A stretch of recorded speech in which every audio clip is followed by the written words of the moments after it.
masalah yang mungkin kita hari ini nampak dan lihat dalam suasana kehidupan kita dengan sosial media yang berbeza, dengan khilaf yang ada sebagian ilmuwan nampaknya keras antara satu sama lain. Kat YouTube tengok sajalah, yang ini berdal, yang itu, yang itu berdal, yang itu, yang itu berdal. Ini merupakan satu bukan penyakit kita saja. Tak ada sosial media pun pernah berlaku pada zaman Imam Al-Ghazali ni. Dan ini adalah masa yang jauh. Sebab kenapa? Sebab-sebabnya ada. Syaitannya ada, hawa nafsu manusia ada, keinginan manusia untuk disanjung dan menang dan kelihatan lebih bagus daripada orang itu ada. Maka sebabnya ada. Cuma saja jangan hari ini ada social media, semua perkara get magnified. Yang dulu hilangnya terkawal mungkin dalam suasana kita belajar ini, tapi hari ini mungkin saja tidak lagi orang pun saya orang cakap itu, saya orang cakap ini, saya orang cakap ini. Saya telah menyediakan 5 poin untuk jawab balik saya orang. Sebagai contoh, saya sediakan budaya itu suatu budaya yang sihat, bincang sama. Ya? Cuma jangan saya sediakan 5 poin cakap kenapa saya orang harus kafir. Nanti saya sampai kepada takfir pasti. Ya? Sebab saya baru pulang dari Mesir semalam dengan Mufti Singapura, Ustaz Fatih.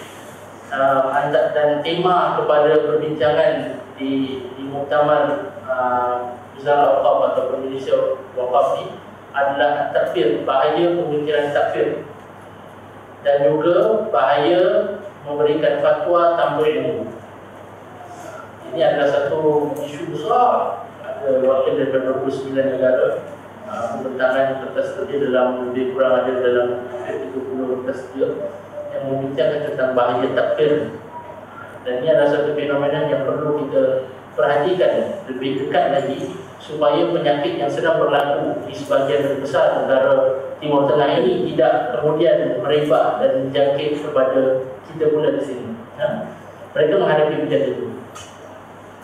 Dan di sini saya kata saya bukan suka-suka quote, tapi di sini kita boleh lihat dalam Ihya Ulumuddin juzuk 1, maksudnya dalam Babul Ilm juzuk 122, Imam Al-Ghazali menyatakan masalah ini. Beliau kata berapa banyak bandar yang tidak mempunyai doktor muslim ketika itu pada kehidupan beliau di Baghdad. Sedangkan penyaksian seorang doktor yang bukan Islam dalam hal keagamaan itu tidak boleh diterima. Namun kita tidak melihat ada orang yang ingin untuk mencurah usaha mempelajari ilmu perubatan. Bahkan ramai yang berlomba-lomba untuk menguasai ilmu fiqh, secara khususnya ilmu perdebatan dan dialektik. Meskipun sudah ramai fuqaha yang mampu mengeluarkan fatwa dan menangani isu masa kini. Alangkah baiknya jika aku mengetahui mengapakah para fuqaha boleh membenarkan sebahagian fardu kifayah untuk terus dipenuhi, sedangkan terdapat fardu kifayah lain yang belum lagi terlaksana. Tidak ada lagi sebab lain selain hakikat bahawa mempelajari ilmu perubatan itu tidak akan memberikan akses kepada kuasa pentadbiran ke atas wakaf-wakaf, pengurusan wasiat dan harta yatim, atau akses kepada kedudukan kehakiman, kedudukan dalam kerajaan, atau kekuasaan ke atas teman dan musuh. Ini adalah hakikat konteks kehidupan beliau yang boleh diambil dipetik daripada buku Ihya Ulumuddin, yang mana beliau menceritakan orang ketika hutang belajar jadi doktor. Sebab jadi doktor tak dapat duit. Sekarang doktor yang kaya, doktor yang tak. Sebagai besar. Jadi doktor sekarang terbalik. Doktor yang kaya, doktor yang tak kaya. Sangat kadang-kadang. Tapi dahulu, zaman kehidupan beliau, untuk mendapatkan kedudukan, martabat, sanjungan, pangkat, sebab orang takkan nak jadi doktor, nak suruh jaga wakaf. Dia kata, aku akan berikan kepada Imam Al-Ghazali sebagai contoh untuk jaga wakaf aku. Bila jaga wakaf, mereka akan ada, boleh dapat keuntungan sedikit daripada hasil penjagaan mentadbir wakaf. Untuk menjaga harta anak yatim, pengurusan wasiat, ada orang kata charge administration. Dan itu bukan sedikit. Dan orang tak nak percaya doktor, orang percaya yang guru-gurunya.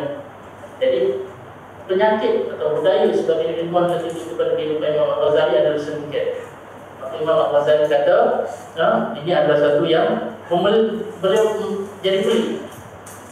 Dia kata, kenapa para fuqaha kata ini fardu kifayah belajar fiqh dan dipenuhi? Maka aku tinggalkan kamu supaya belajar pula perubatan, belajar ilmu yang lain supaya fardu kifayah itu dipenuhi.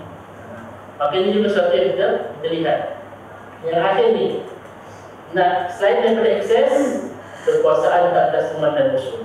Sebab kalau jadi doktor dalam konteks kehidupan Imam Al-Ghazali, tak glamour. Dia jadi ulama glamour. Sebab melalui ulama, dengan menjadi seorang ulama atau diiktiraf sebagai ulama, mereka akan ada akses kepada majlis-majlis munawar, majlis-majlis debat yang banyak berlaku. Dan dalam majlis debat itulah akan lihat siapa yang lebih hebat daripada yang lain. Berarti mereka diberi lebih banyak platform. Doktor kira masa itu tak boleh buat statement. Maka Imam Ghazali kata perlu hati-hati dalam mencari ilmu. Kemudian satu yang perlu kita sedar juga bahawa mengikut dengan membabi buta. Saya tidak gunakan taklid. Kalau taklid ada berbagai tafsiran dan pemahaman. Ada taklid yang dibenarkan, ada taklid yang tidak dan sebagainya. Saya letak sebenarnya perkataan takkan nak tahu mengkhinzir buta kan. Jadi saya membabi buta. Saya letak juga. Sebab itu adalah istilah yang digunakan. Orang nak cakap, Ustaz mana boleh membabi? Saya katakan nak kata khinzir buta. Orang susah lah. Mengikut dengan membabi buta, maksudnya tidak ada dasar ilmu dan juga yang menyeluruh. Dasar ilmu satu, dasar ilmu yang menyeluruh dua. Ada orang ada dasar ilmu, tapi ilmunya dalam belajar qiraat sebagai contoh. Tapi bila dia nak masuk dalam bidang fiqh sebagai contoh, sedangkan dia tidak ada dasar ilmu dan ilmu alat dalam fiqh. Bila saya kata an-nahyu atau al-amr, amr adalah suruhan. Tapi suruhan dalam usul fiqh berpecah kepada banyak berbagai macam suruhan. Ada suruhan tapi berbentuk sunnah, ada suruhan berbentuk wajib, ada suruhan yang berbentuk harus mengikut keadaan tertentu. Kalau itu orang tu tak ada, dia ada ilmu qiraat tapi nak masuk bidang itu, jadi kacau bilau lah jadi. Itu yang keluar fatwa-fatwa yang Khalid bin Hayran dan Khalid bin Ajaib yang kita tidak inginkan. Bila ini berlaku dan bila orang juga mengikut tanpa minda yang kritikal, terima saja apa pun cakap AA lah, BB lah, CC lah, DD lah, dia tidak, tak pernah tanya ini cakap ni mungkin apa mungkin dasar logiknya, rasionalnya, apa pandangan, dasar apa pandangan ini boleh dihasilkan. Tak tanya, terima saja. Jadi zombie ilmu namanya. Jadi saya silakan sebagai zombie ilmu. Yang ini juga dia akan menyebabkan sehingga akhirnya fanatisme atau ketaksuban, masalah yang amat besar. Dan ini Dr. Taha Jabir Al-Wani dalam bukunya Adabul Ikhtilaf dalam bahasa Arab tapi bahasa Inggeris Ethics of Differences dah boleh dapatkan PDF ni senang saja. At the hands of blind followers and experienced folks, schools of jurisprudence and legal judgments and opinions arrived at by persons of insight and ability have denigrated into a sort of pseudo-intellectual factionalism and political fanaticism. Pandangan ulama yang dikeluarkan dalam buku mereka yang banyak tu berdasarkan satu sistem metodologi pemikiran, berdasarkan nas-nas dan pertimbangan nas mereka. Tapi kemudian bila orang ambil kod, Imam ni kata ni, Imam ni kata ni, Imam ni kata ni, Imam ni kata ni, untuk apa? Untuk nak bela pandangan dia, untuk nak memperkukuhkan kepercayaan dia. Sedangkan itu tidak semestinya pandangan yang paling sesuai untuk dia atau untuk masyarakatnya ketika itu, kerana mungkin mafsadahnya lebih besar daripada maslahat dan sebagainya. Itu dia hanya jadi macam dia kata alat untuk pseudo intellectual factionalism dan political fanaticism. Saya macam sebagai contoh lah, ada yang kata saya parti bulan, saya parti timbang. Ulama-ulama kalau saya ambil daripada Khawarij mengatakan bahawa orang yang challenge kepada authority yang telah tetap di dalam satu negara, mereka adalah Khawarij. Maka kerana kerajaan masa ini adalah yang parti timbang, maka tidak ada istilah parti yang parti pembangkang. Parti pembangkang itu boleh dikira sebagai Khawarij. Fatwa itu dikeluarkan dalam politi model yang berbeza daripada politi model kita hari ini. Jadi saya kata politi itu maknanya political model. Kita political model yang berbeza dengan political masa ketika itu. Political model ketika itu, political model ketika itu adalah khilafah. Political model kita hari ini adalah sistem pengundian. Kemudian dia ambil fatwa yang untuk itu dipasangkan ke fatwa lain. Copy paste. Bila itu berlaku, jadi sekarang semua pembangkang maknanya Khawarij. Khawarij dalam istilah lama adalah orang-orang yang memberontak kepada kerajaan. Hukuman mereka apa? Dibunuh pula. Allah, kalau orang go step further dan mengatakan kerana hukuman Khawarij adalah dibunuh, maka semua parti pembangkang patut dibunuh. Saya bukan sokong parti pembangkang. Ini cakap dulu, saya tak ikut parti mana-mana. Parti Peres mungkin, parti politik tidak. Sebab saya tidak ada keperluan dan kecenderungan kepada politik. Tapi ini adalah contoh bagaimana pandangan ulama fuqaha berdasarkan sesuatu konteks dan politik model kehidupan tertentu telah digunakan sehingga akhirnya digunakan untuk political fanaticism, untuk menyokong ketaksuban politik mereka sebagai contoh. Itu masalah besar. Sebab ketika itu Islam telah disalahgunakan, maka bahaya. Dan di sini saya ingin tekankan, perkara istilah boleh jadi tidak sesuai untuk dibincangkan di media sosial. Kenapa? Kerana boleh menyebabkan kebingungan di kalangan yang tidak mempunyai ilmu alat dasar untuk menimbang kepelbagaian. Sekarang hari ini kita kalau tengok dekat dalam Facebook, subhanallah, Facebook yang mulanya cuma untuk fungsi gambar, tengok orang bola, tengok keluarganya dekat yang sudah belajar dekat negeri lain macam mana.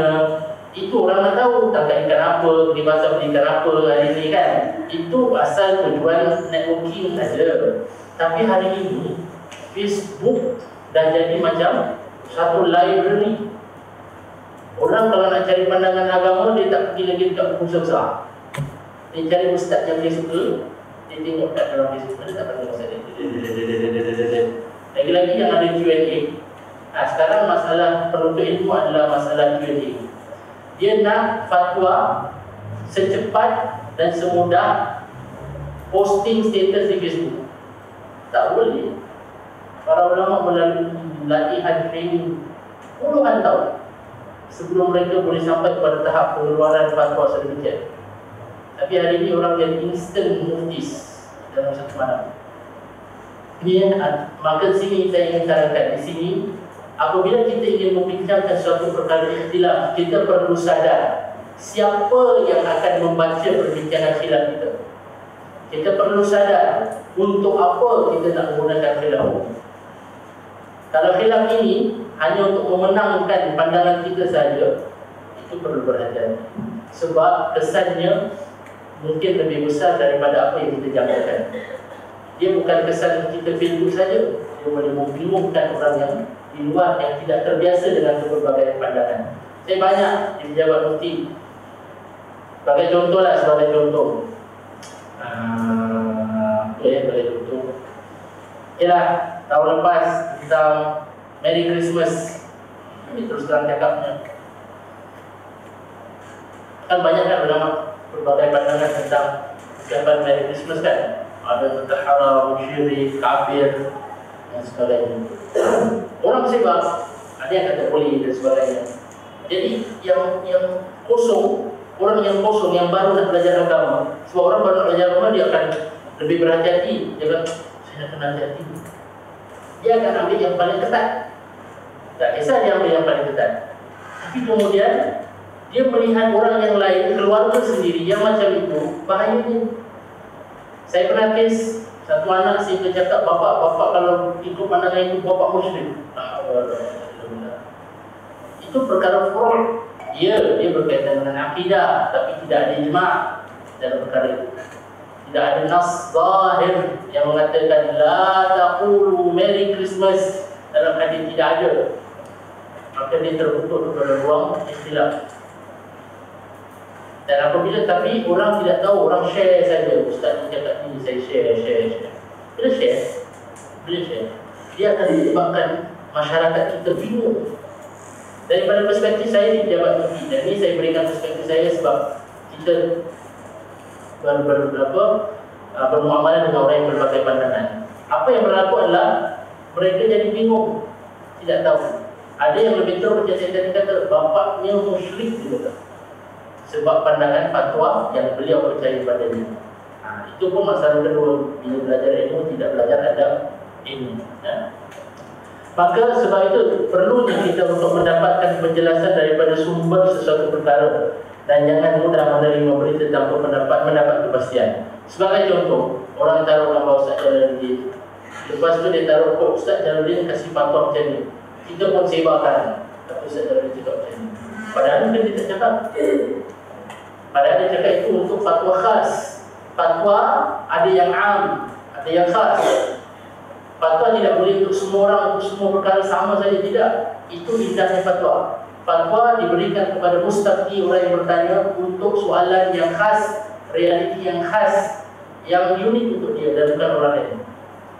Mungkin fatwa khas dalam jadi fatwa am itu masalah.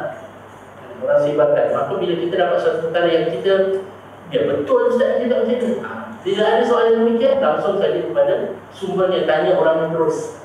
Jangan kita pula tengok lah, Ustaz ni cakap bila, Ustaz ni cakap tu, Ustaz ni cakap tu. Padahal kita cakap, kita cakap perkara yang lain. Sebab itu, dia akan menimbulkan kebingungan, dan ini di sini kita boleh belajar daripada para ulama. Ini kisah masyhur kan, Imam Syafi'i salat di masjid Imam Abu Hanifah yang sebelahnya ada makam Imam Abu Hanifah. Beliau tidak membaca qunut di masjidnya. Lalu ditanya kepada beliau, kenapa kamu ini tidak membaca qunut, sedangkan kamu, kita tahu pandangan kamu adalah untuk membaca qunut.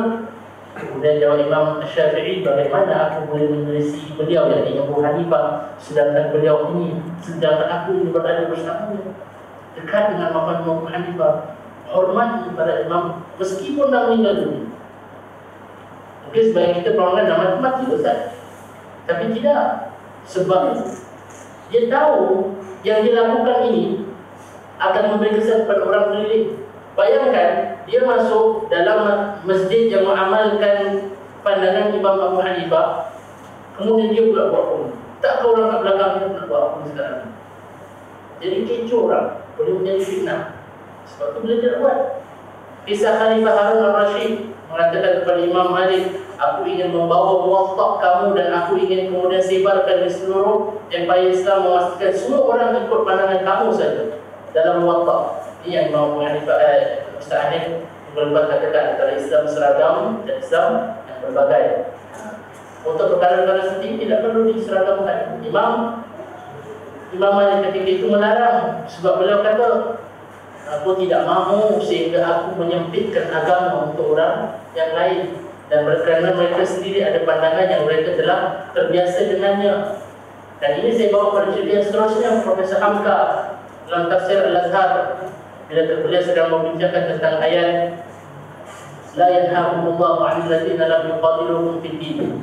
Beliau ceritakan dalam tafsir Al-Azhar, beliau kata, jika aku ini dijemput keliling Indonesia, jika aku pergi ke suatu tempat dijemput untuk menjadi imam tarawih, aku akan bertanya, di sini yang dilakukan orang lazimnya apa? 8 ke 20 ke? Kat Singapura bila kita cerita ni kadang tiap Ramadan ada lagi tiap Ramadan sampai mungkin pun nak turun orang. Sudahlah, siapa yang nak sembahyang 8, siapa yang nak 20, silakan, tak ada masalah. Jadi dalam kisahnya, dalam tafsir Imam Profesor Hamka mengatakan, aku akan tanya, dan jika 8 aku akan buat 8, jika 20 aku akan buat 20. Dalam masjid-masjid ketika aku diundang untuk melakukan kuliah subuh, beliau kata, aku akan bertanya sama ada dilakukan qunut ataupun tidak masjid ini lazimnya. Kalau ada qunut akan aku lakukan qunut, kalau tidak aku akan tidak lakukan qunut. Dan kemudian beliau sambung dalam tafsir beliau katakan, kita ini tidak mahu dalam kita melakukan sesuatu yang bertentangan dengan apa yang telah dilazimi oleh adat sesuatu tempat yang masih dalam khilaf yang boleh diterima, kita menyebabkan mereka ini jadi kacau bilau, bingung atau marah, sehingga mereka tidak dapat menerima nasihat yang kita ingin sampaikan yang lebih besar lagi manfaatnya.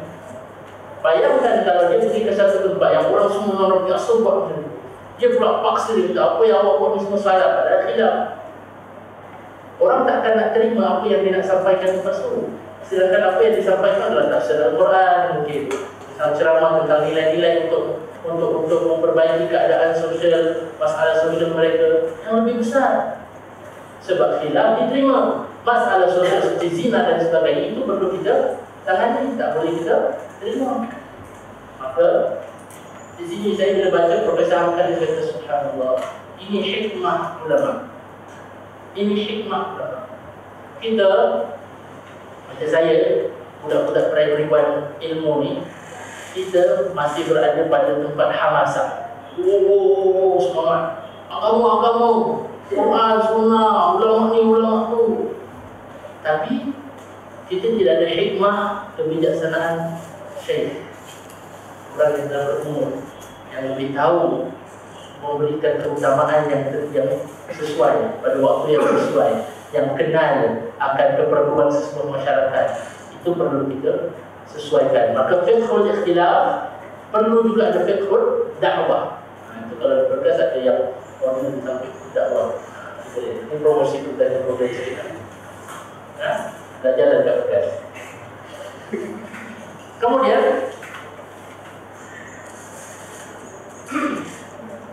perdebatan antara dasar ego dan tidak mahu kalah itu akan membawa kepada segala akhlak yang buruk dan penyakit hati.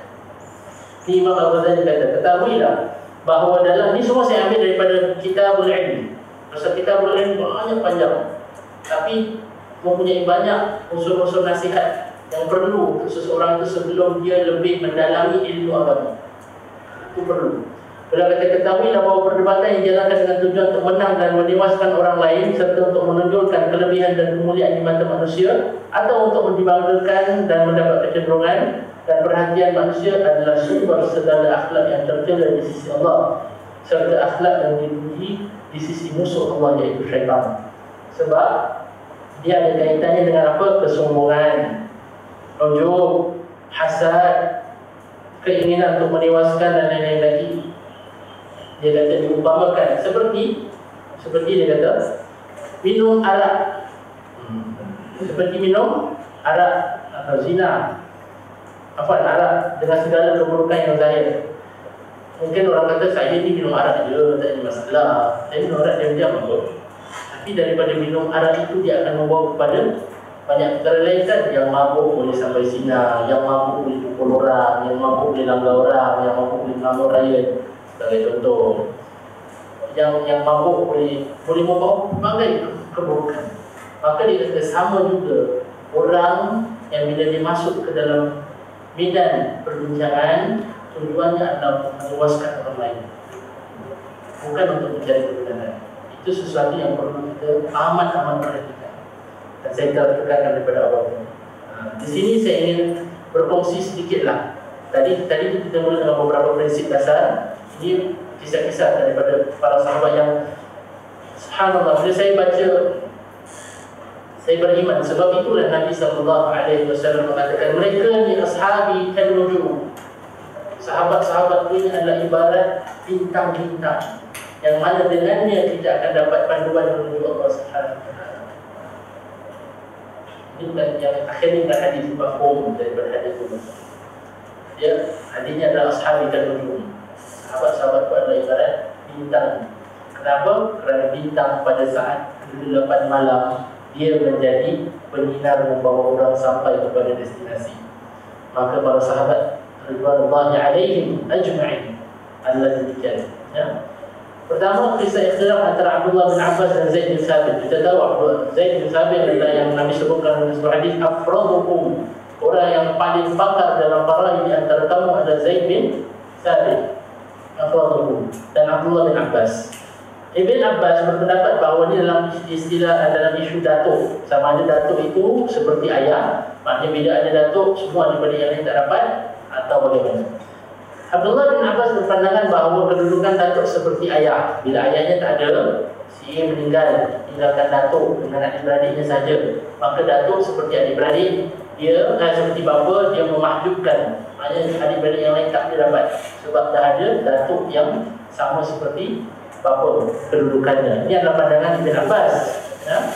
Tapi Zaid bin Thabit pula radhiyallahu ta'ala berpandangan bahawa saudara-saudara si mati tetap mendapatkan warisan bersama adanya datuk. Sebab Zaid bin Thabit kata datuk itu walaupun bila tak ada bapa, dia ibarat boleh jadi bapa. Dan dalam Al-Quran pun Allah Subhanahu wa ta'ala pernah merujuk kepada Nabi Ibrahim sebagai aba'ukum, sebagai bapa kepada Nabi SAW. Boleh kata walaupun demikian, tapi kalau antara adik-beradik dengan prostit, adik-beradik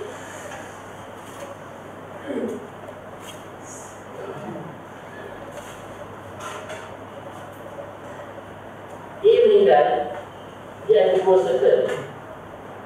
Circle ni adalah pasangan, anak-anak. Jadi baru ibu bapa dan adik-beradik. Antara ini dengan bapa je tadi kan ada tengah-tengah yang namanya pasangan, ataupun ada namanya bapa dalam sini, ibu bapa dalam sini, ini datuk. Bila ibu bapa antara A dengan datuk, tengah-tengah ada siapa? Ayah. Dalam kes ni ada ayah. Antara adik-beradik dengan A ada apa? Anak-anak. Tapi kalau ini tidak ada, maka adik-beradik waris seperti anak. Maka Zaid bin Thabit punya logik adalah juga, kerana ini adalah masalah yang tidak ada nas zahir, tidak ada hadis zahir daripada Nabi SAW. Maka dalam ketiadaan ibu bapa dalam sini, datuk dengan adik-beradik datuk sama dan itu adalah rasional Zaid bin Thabit. Maka Zaid bin Thabit mengatakan bahawa datuk dengan adik patut waris sama-sama. Datuk tak ada lompat masuk serta yang ini. Itu adalah logiknya. Itu sudah cari dari cerita ini. Cerita ni jadi keras sangat. Abdullah bin Abbas yakin sangat bahawa pandangan beliau adalah pandangan yang betul. Sehingga kan dia kata, wahai Zaid bin Thabit, bertakwalah kepada Allah. Tidaklah kamu bertakwa kepada Allah dalam masalah pewarisan datuk bersama adik-beradik. Sehingga suatu saat beliau kata, aku sama bermubahalah. Mubahalah apa? Mubahalah mengambil sumpah laknat. Ada mereka kata, aku sanggup bermubahalah. Maknanya aku mengambil sumpah laknat. Siapa yang benar antara kita ni, siapa yang tidak benar antara kita, dia akan kemudian menerima laknat Allah. Sampai itu sekali sebab yakinnya pandangan Abdullah bin Abbas, dan betapa dia yakin pandangannya adalah pandangan yang tidak tepat, sehingga demikian. Ini nak menunjukkan betapa ikhtilaf para ulama, para sahabat itu ada berlaku sehingga keras sedikit. Tapi adakah dia berlaku ataupun tidak? Ini bawa kepada kisah seterusnya. Ketika Abdullah bin Abbas radhiyallahu anhu, beliau melihat Zaid bin Thabit datang dan menunggang kenderaan. Abdullah bin Abbas mengambil tali kenderaan dan menuntun di hadapan. Orang bawa mobil sebagai contoh atau benda, dia berada di hadapan tali. Itu tadi yang macam itu kan khadam. Tapi ini Abdullah bin Abbas, orang sepupu Nabi SAW. Tapi dalam keadaan demikian, walaupun sehingga tahap nak bermubahalah, datang Zaid bin Thabit dibawa tuntun kenderaannya sebagai tanda tawaduk. Kemudian ditanya oleh Zaid bin Thabit, Zaid kata, lepaskan wahai ibn ammi Rasulullah, lepaskan wahai sepupu Rasulullah SAW. Kenapa kamu nak pegang-pegang kenderaan aku ni? Kemudian Abdullah bin Abbas jawab, dan dia kata, beginilah kami telah diajar agar menghormati ulama dan pemimpin kami. Allah. Ini sahabat, akhlak para sahabat radhiyallahu anhum yang khilafnya sampai tahap nak bermubahalah. Kerasnya perbezaan pandangannya, dia tidak boleh terima pandangannya. Tapi itu tidak menindas hati. Saya selalu pesan, ikhtilaf akal jangan sampai membawa kepada ikhtilaf hati. Bila ikhtilaf akal dibiarkan dipengaruhi syaitan dan hawa nafsu, dia akan membawa kepada ikhtilaf hati. Ikhtilaf akal adalah lumrah, tapi dalam hati perlu ditangani. Maka ketika itu juga Zaid kemudian cakap, wahai Abdullah bin Abbas, ulurkan tangan kamu. Abdullah bin Abbas ulurkan tangan, cium oleh Zaid bin Thabit. Dan kemudian Abdullah bin Abbas terperanjat, dia kata, kenapa kamu cium tangan aku? Zaid bin Thabit kata apa? Beginilah kami telah diajar agar melayani ahli keluarga baginda Nabi sallallahu alaihi wasallam. Kalau orang-orang keyboard warrior yang dekat dalam Facebook, yang dalam Twitter, yang dalam